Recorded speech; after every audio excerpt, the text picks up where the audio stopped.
All right, well, we just saw How to Train Your Dragon 2, the new DreamWorks animation sequel to How to Train Your Dragon. And the way this show works is we will give you a spoiler-free, quick overview of whether we like the movie or not, whether we think you should see it or not. And if you take our recommendation and decide to go check it out, you can stop the video and not get spoiled on anything. We won't talk about any details.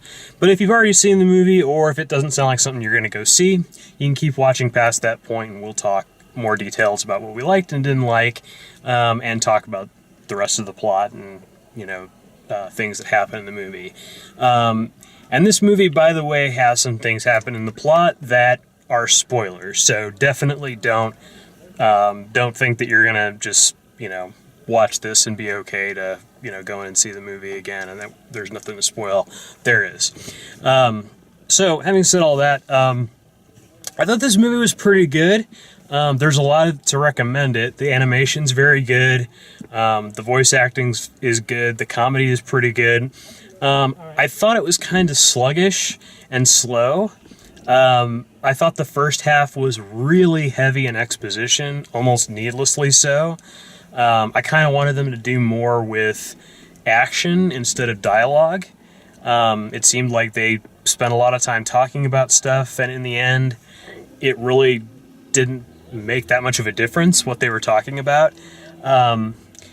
There's a weird problem where, I can't tell you what most of the, sub-characters' names are. I can just kind of describe their characteristics or what they look like or that kind of thing, their personalities, but they don't really spend a lot of time doing character development on many of the characters at all. But they give you all this exposition about stuff that really, again, just doesn't seem to be very important. I think kids will enjoy it okay. They might get a little bit bored at times. There might be some spots in the middle and kind of as it wanes on. And in a lot of ways, it's pretty close to exactly the story you expect it to be, with just a couple of twists here and there. So it's kind of baffling why they decided to put as much dialogue and make it quite as long as it was. But other than that, there's a lot of good stuff to recommend to it. It's just,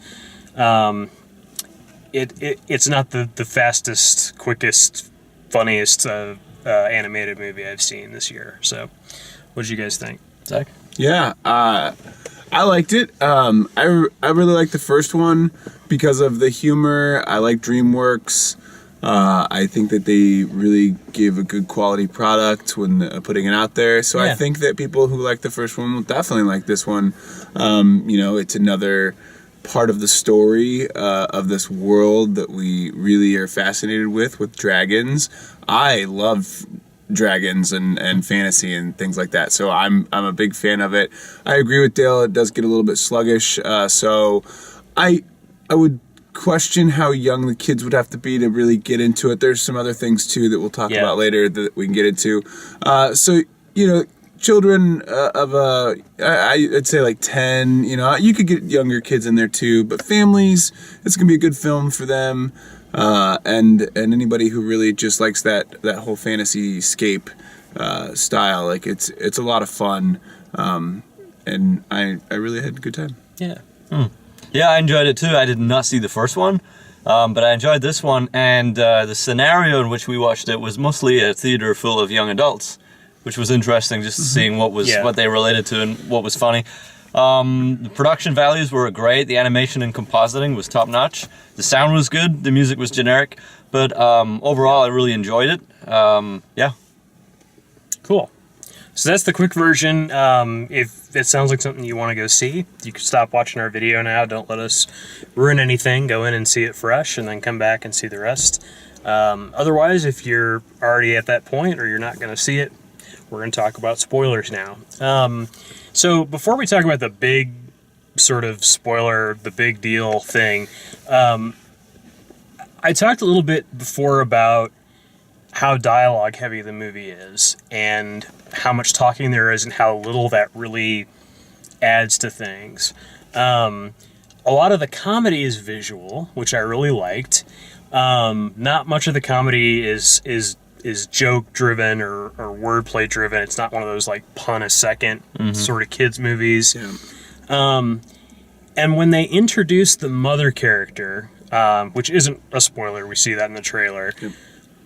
When they introduced her, I really like the design that they went with for her, like the armor version of her, where you can't see her face Yeah, that and was she's very just sort cool. of there. Yeah. And I got this feeling looking at it like that, of almost like a sort of like a Princess Mononoke vibe. It almost had like that sort of Studio Ghibli, like this mysterious character that you know that's not its real face, but it still works as a real face, and it adds this extra mystery, and the silence is part of the mystery. And it, Yeah. Well, and well, just real quick, the son, also the main character, he has that mask that he wears when he rides his dragon, and I love that concept of their like it's a the dragon is a part of them, but also this like costuming, this attire. It's really tribal to what they believe in, and the way that they did that was truly astounding. So I'm glad you pointed that out. Yeah, so I really like the design of that, and I think that's part of what got me thinking about like how cool would it be if there was way less dialogue in this thing, you know, or if the other tribe didn't speak English and we had to deal with you know understanding one another through mime and through, you know, there was some other barrier besides these guys want to steal the dragons and we want to have the dragons. You know? There was some other there was some communication obstacle. It definitely took away from the stranger in a strange land thing where they're all just speaking the exact same. Yeah. Talking about voices though, who's the guy that voices the main dude? Because I thought his voice sounded really old for who he was supposed to be. He is. I don't know who he's he is. oh my gosh, he's the guy. He was in This Is the End. They made fun of him all the time. If you guys saw that with Seth Rogen picks him up from the airport. Man, what is his name? Yeah, I know who you're talking about. Yeah, he's a pretty popular actor. He has like dark hair and dark hair. He was in. He's in a lot of those Judd Apatow films as well. Yeah. He has the little Canadian tattoo. you have the internet, you can find him. You guys know. Yeah. But he is I substantially thought it was older. Christian Slater or something like that. It just sounded like this old voice, you know? Yeah. And so I just overall I would have liked it if they had simplified the story, you know, reduced the amount of the exposition just kept coming and coming and coming, and you know, first it was all about, well, we're making a map. Okay, well, that's kind of neat. And then it's about, oh, we found the mother. Oh, the mother has dragons. Oh, there's a third group that has dragons. And they build up this whole mythos around this character, the Drago character, who has zero arc. He's just A bad dude. he's just the bad dude. Yeah. Evil for no. They don't give him a cool He dwells in the armor darkness. design. They don't give him a cool, like, Yeah. he's just sort of in darkness. Yeah, there was nothing He was interesting about him, shrouded. really. was- They kept everybody got a flashback. Like, everybody got some kind of a flashback that, like, sort of, I wouldn't say that it, like, retcons the first movie, but it does a lot of stuff that's like, by the way, we forgot to tell you in the last movie that this is why this is this way, and this is what really happened to your mom, and that kind of thing. So the big twist of the movie is that the father character, Stoic, dies. And Killed by the good dragon, the black one. yeah, he's actually killed Toothless? by Toothless. Not intentionally, though. Yeah. He's mind controlled by the alpha dragon. So the alpha dragons can, like, control the other dragons, and Toothless is... Drago is basically controlling the alpha. So Drago makes the alpha control the Toothless, and then Toothless attacks the father and kills him. They kind of... There's a little bit of emotional blackmail with that, where, like, really no one else in the entire movie dies. Yeah. And there's wars going on, there's battles going on. Like, Yeah. there's even a spot where I almost guarantee that it was a it was a dub in after a test screening. Like, there's a guy that gets completely just frozen. He disappears under a sheet of ice, and you just hear this voice go, "I'm okay." Yeah. And why does that happen in comedy stuff a lot? Like, you see that so many times. Is that like a thing where is it like a legal requirement for kids' movies? Or Ooh, yeah, how many- I think how many it's kill? that when you show you've always got a guy going, "I'm okay." when you do this in test screenings, you know, like there's people that come back and say, I was really worried about that guy. Is he okay? There's so many people die in this movie. Everybody keeps dying in the movie. You know, why does it have to be so violent?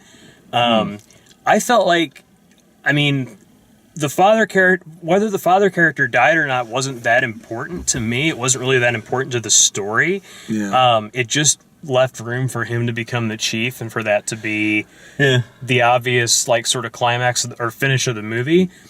But at the same time, like, it really further illustrated that there's just too many characters to keep track of, and the movie doesn't try to keep track of them. They It look just kind of keeps throwing similar them at later you. on in the movie. There was a quick scene with a guy that I thought was his dad as well. Like, There he looked was another extremely similar, guy like same kid. beard, His everything. buddy looks exactly like him. Yeah. He just has lighter hair. Right. And if they're not both on screen, it's hard to tell which is which. Yeah.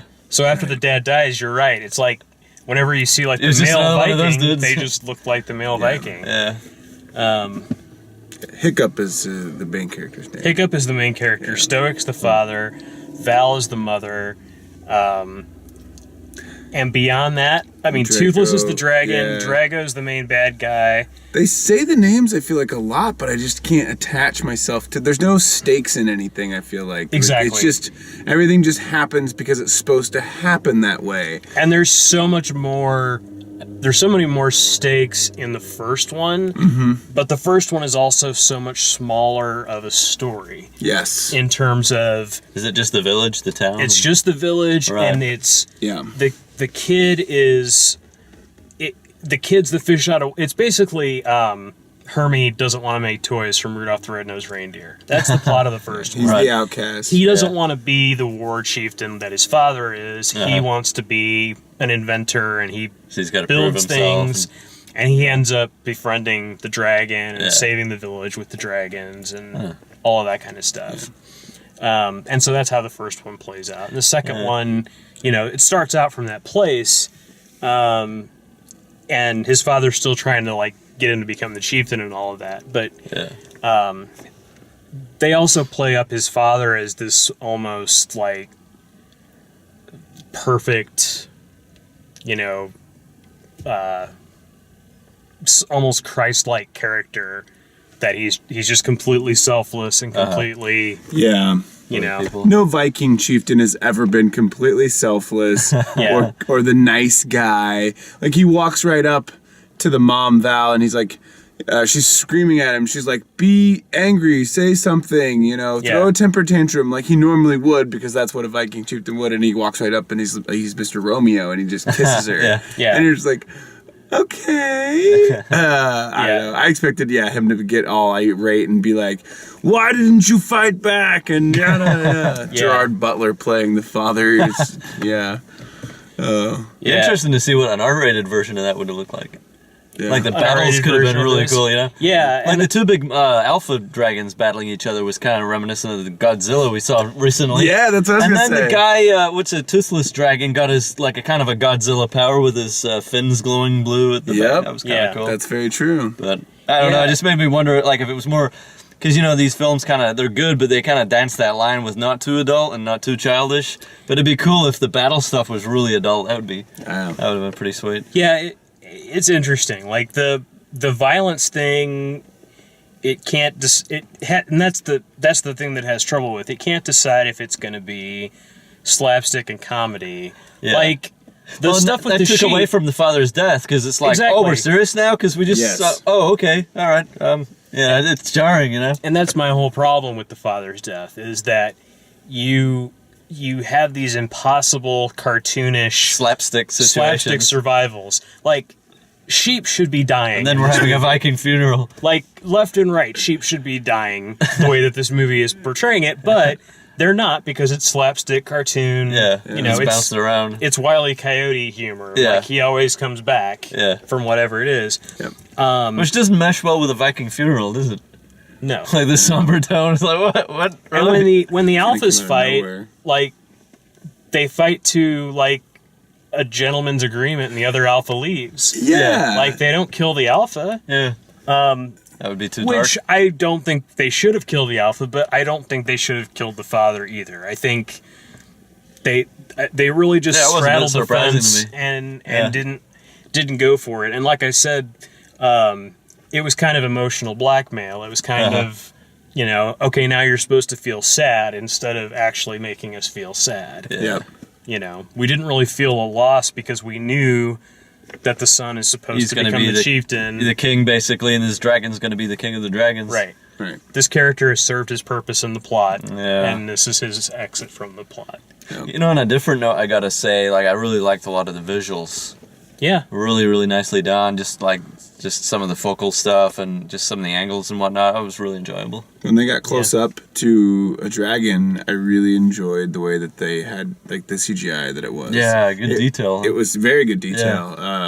Yeah, Very impressive. interesting. Oh man, it felt like you could see each individual scale. Yeah, Which for nice. dragon work in any shape or form, That's a lot of work went into Yeah. all the. Yeah, totally. yeah. For it's sure. a lot, All the a lot texturing going and on. everything. Yeah. There was some really cool lighting effects, like 3D lighting that they were doing, like up in like when they were doing like some of the sky battles and Yeah. things coming through the Really clouds. beautiful. Some of it. Clouds. Yeah. That first scene where they go to like the mother's clan, like the mother's nests, like that was really pretty. Like they had the ice nest that the Yeah. alpha had built there. I like that color that they chose for that. That was really cool. But yeah, I mean, just overall, like the most striking thing I think about like any of the design was the way they did her armor and that whole silent, mysterious figure. Like that was the most intriguing thing to me about the movie. Yeah. The most interesting thing to me about the movie. That was a cool scene. And then she just pretty much drops that. Like it comes back once, but Yeah. Yeah. for the most part, the she's mystery's just gone. like, "I'm your mother. I love you. I'm sorry." Yeah, I really wish been they here would for have kept 20 that. years. Oh, it's all right. Yeah. Yeah, they do. They kind of take that away from her. Like she really was the one that had been leading this dragon revolution, kind of protecting them and helping them and all that stuff. And then once she like got her son and her husband back, it was like she was subservient to the man again. And I was like, don't do that. Like keep Yeah. going. Like you're awesome. Yeah. So yeah, and I mean I don't know. It's probably just a plot choice with the writers, but I feel like they should have honed in on the fact that she was so powerful by herself for so long. And almost feral for 20 years. Yeah, I mean the way she was acting at first, it was like creeping and very like feral, and, Well, and and then they make the yeah. point of saying that she tells him, like, I can teach you things you didn't know about dragons. Like, I can teach you secrets. And she, like, presses a button, basically, in Toothless, and these new set of, like, scales pop up. And that's the end of what she knows. Like, she doesn't... Yeah, we don't see anything else. Huh? She doesn't come up with anything else like that. Like, I felt like there should have been, like, a progression of... Yeah, sure. yeah, things that she and Drago should have been matching forces. yeah, That's really where where I wanted to see it go. their control over dragons which should have been matched. Yeah. Yeah, And not necessarily her going back to the Viking clan at the end, but her helping protect the Viking clan, and then yeah, sure, Hiccup becomes the chief, but maybe she goes and stays with the dragons and she's the dragon queen or whatever you want to call her. I don't know. I don't Yeah. rate There these was a lot of movies. imagination went into the bad guy's name, Drago. Yeah. yeah, I was really imaginative because you had a nan and you've got dragon. Yeah. yeah. Wow, it must have taken a long time to come up with. The best name is Astrid. Astrid? I like that name. Yeah, Astrid. Astrid. that is cool. She's the Isn't sort there a of- cartoon strip called Astrid? yeah. Yeah. But she's like the love interest in the first one, and Oh, cool. she's kind of there barely in this one. She's the one with the blue dragon. Yeah, Yeah. Not the like super horny one. Oh, I think my favorite part of the whole movie was when like two people would be having conversations and two dragons in different situations. Two dragons would be doing goofy stuff in the background. That was my favorite. that was funny. Awesome. I like the way they did, and like I said, like the visual humor really worked. Yeah, And I thought that was the highlight for me. more visual storytelling would have really helped this movie. That's just me. Yeah, for sure. You think that's a DreamWorks thing, or do you think that's just specific to this film? Because I always wonder whether or not it's a studio, like, kind of, I don't say mandate, but you know what I'm saying? Yeah, I don't know that it's something that DreamWorks has a consistent problem with. Okay. There are studios that have problems with it. One thing that DreamWorks used to have a problem with was throwing in pop culture references into everything. There, yeah. And- That was that Shrek? Shrek Yeah. was particularly bad offender at that. This one, Yeah, there wasn't on this, they no. stayed away from it. But there's just so much talking, and there's so, like I said, like Yeah. most people that went to see this movie tonight have probably forgotten what the mother's name is. Yeah. And unless they watch the first one, they probably don't know what the girlfriend's name is, or, you know, Yeah. that sort of thing. I also think that like some of the like on the nose names that they use, which they do for comedy, like they call the dragon Toothless, but that makes it really forgettable. You know, Yeah. that he's toothless. What do you guys think of like these kind of movies, like the action music that's used? The somber stuff was okay, but like the action music just felt like press the filler music button and keep pressing it. Yeah. Oh, there's more action. Press it more. Yeah. Like, is it, Add some intense Could it possibly get more orchestral- generic?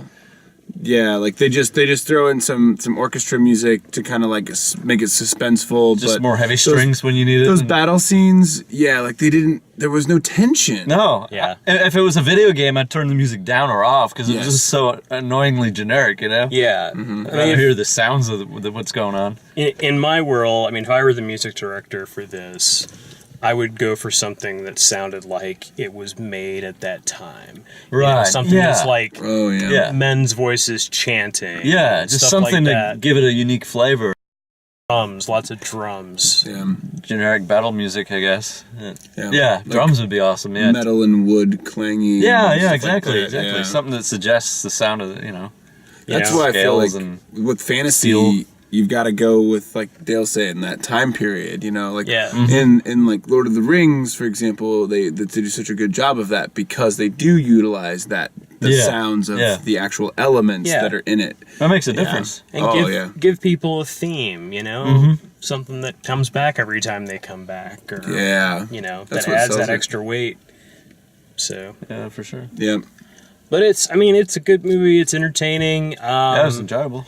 You know, We're just being picky. we're Oh, being yeah. picky Of course. for sure, and it's easy to be picky in a year where things like the Lego Movie and Peabody and Sherman have come out. You know, there have been some really top-notch Yeah. movies out this year, and How to Train Your Dragon 2 is not a bad one. It's in the top tier. It had a hard time figuring out how to tell the story it wanted to tell, so it had to do a lot of talking and a lot of flashbacks to get us to where we knew we were going to go in the trailer anyway. Yep. Like, we knew what this final battle was going to be. We had a pretty good idea of who was going to win.